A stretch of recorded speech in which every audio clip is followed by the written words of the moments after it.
The finals just got its brand new World Tour community update. I'm going to break down all the intricate details there with that and go over some examples. Also include some details that weren't exactly talked about in the World Tour community update. We also have 2 unreleased skins that we might be seeing and 1 even teased in the trailer. Additionally, I have some details for tomorrow's private event, as well as a whole bunch more. What's up world, it's Utopia back in with another video. Today we're checking out all things the final. Okay, so jumping right into it, we did have that new community update for the World Tours. I'll link down to the video in its entirety. Oscar does a pretty good job of going over everything with the World Tours, although there are a few details that I want to break down just a little bit further, as well as some stuff that was only mentioned on the Discord itself and not during the video. So a big thing to note here is we do actually have a UI change. So if you didn't see this already in the video, they actually do showcase that the UI is completely changed, at least for the game mode selections, which include a new few screens there with that, including the tournament leaderboard as well as the leaderboard itself, as well as that new World Tour page with all the different things, including the tournaments. Now, something on this page for the World Tours that was significant was the amount of win points required to rank up.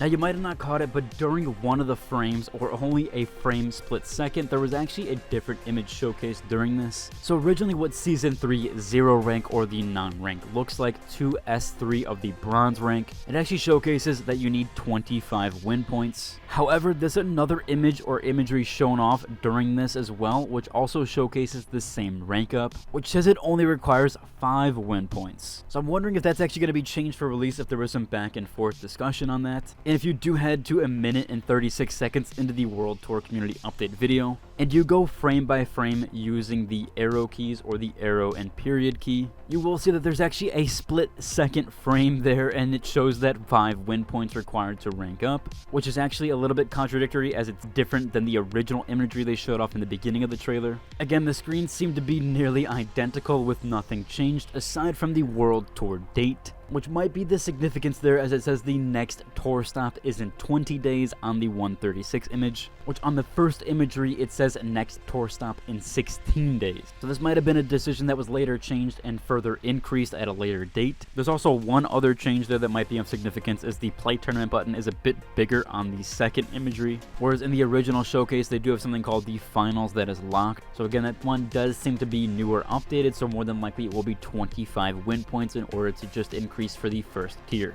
Now, each location will last around 2 weeks, even though it does say next tour stop is in 16 days. I do believe this is an error, as they do say the events and things of that nature will last 2 weeks. I'll go over some of the event details in a little bit. There is a seasonal leaderboard, and that is based on your cash outs, or how much you cash out from each cash out. That is a combination of all the cash received from those. We of course did get that new imagery for the badge system and the different colors and backgrounds with that. It looks like some of those might be tied to the battle pass or even store as well, as we do have some rarities tied with those, this one specifically being the common background or the standard issue. Now here's what will tie into everything: the World Tour overview, as well as the tour badge, the one that you can show off on your badge, as well as the sort of rankings there. So with most ranking systems, there is tiers per rank. This one is no different here. We do have 4 tiers per rank. However, sometimes 1 is the lowest one, where 4 is the highest, or in between there with the numbers. This one, 4 is the lowest for that ranking, so if you are in bronze 4, that is the lowest tier possible, or the lowest rank. And the 3 different rankings here are bronze, silver, and gold,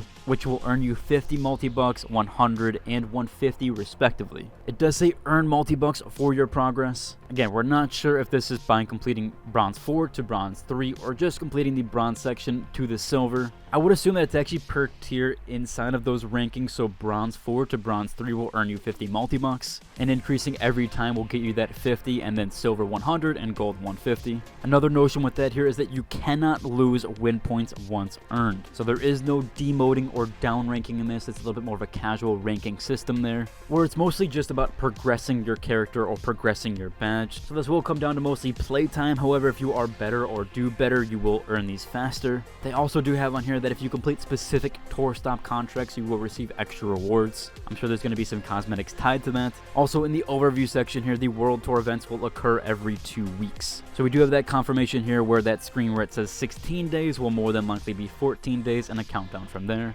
It does also say here that each event will come with its own rules, arenas, and setups, which if we jump over to the next screen, we actually do get an outline of all those different things there. So the overview right now on the rules section, it looks like all the rules are identical to the original cash out. I assume the rule sets for the day one of the season cash out will probably be the same as it was before. This might help players with that overall, and just getting kind of used to the World Tour system, so I'm assuming that the rule set will stay the same for the first 2 weeks, or at least the same as it was with Season 1 and 2 and when the original came in beta. All that rule sets will stay the same. For map variants, we do have 8 different variants this time. I'll go over them briefly here. We have Duck and Cover, which is a dust mascot that will crash the party and crush part of the arena. High Rise, the middle part of the arena will be elevated. There is one for moving platform. Vaults or cash outs can be found on platforms moving around the arena. Sandstorm, swirling sand clouds drastically reduce the visibility, so it can do it like what we saw on the Las Vegas map. Standard issue, a standard arena ready for destruction, so there will be no changes with that. Suspended structure, cash outs are suspended high above the arena. Under construction, part of the arena is currently under construction and probably will not be able to be accessed. And then they have one here up, down, left, right, where the cash out stations can be suspended or on the move. Probably some additional variants there. Now it seems like the game show events are exactly identical for what we've had before, so there is no changes or any new ones with that, at least not showcased in this imagery for the tournaments. Now Oscar did say something and tease something as well in the trailer, where he had this quote here saying the color of envy is green, and that's for a good reason. He also at the end of the trailer alluded that gold might not be the only rank or the last rank, it might be increased later with the season. And we actually had Embark Dusty tease this over on the game announcements page when they did the whole entire outline for the season. Or if you didn't see my last video that I talked about and said here, also diamonds and rubies are beautiful, but have you ever seen emerald? So it looks like for sure we're going to see some ending rank there after gold that's going to be increased later with the season, or maybe during the end of the season. That will be specific to World Tours. Now we had a few things teased here, some unreleased skins, some stuff that was data mined before, where previously we had a shoulder dog found in the files that were data mined. Now Otter of all people actually found this during the trailer. This was shown off for a split second right here, but there is a person with a shoulder dog. So at this point, it looks like it's definitely confirmed for Season 3. We also have this imagery here where it says the Unreleased Lava Bundle. This again looks like it was data mined, so we're going to be getting some sort of lava set with Season 3. Again, we don't know if this is going to be a bundle package in the store or something, a battle pass maybe. Which again, if you didn't know, I will be live streaming tomorrow at 11 a.m. CST. That's also 9 a.m. PST and 12 p.m. EST. Again, this might not be the best setup here. I haven't live streamed in many years. However, I'll do the best I can with it, and if you want to come by and have some fun and chat for a bit, you're more than welcome to. I will be live streaming Season 3 preview event, so I will be taking place and playing Season 3 early. This will last a couple of hours. I'll probably start the stream a little bit early so we can talk about a few things over there. Again, I should be multi-streaming on both Twitch and YouTube, but I'll see if I can get that working. Otherwise, it will just be with YouTube. More than likely, I'll drop a pinned comment down below with the live stream link if you are viewing this video then at those times. We'll go over some of the stuff like the Battle Pass live and a few other things like that, as well as also some gameplay that will be there for 2 to 3 hours. Again, of course, I'm going to have a full overview of the Battle Pass and pre-recorded content that I'll upload later. However, if you want to see some things live, I will be doing a live stream for that. Some super late last minute mentionables here. Someone actually made a custom Orf shirt, or at least they got the designs from the game, ripped them out, and put them on a sweatshirt here. This looks super cool. It's actually very well matching to the game. Pretty sure I featured M13 rotary cannon on the channel before, so yeah, this user's definitely been a part of the community for a while. Also, we had a bit of a shout out from Moist Critical here, who said that we have a really passionate community. So hopefully with some of the live stream stuff, they got some of the bigger live streamers playing this game tomorrow. We'll have to wait and see on all that. Overall though, it should about cover for today's video. If you like, subscribe. Until the next one. Deuces.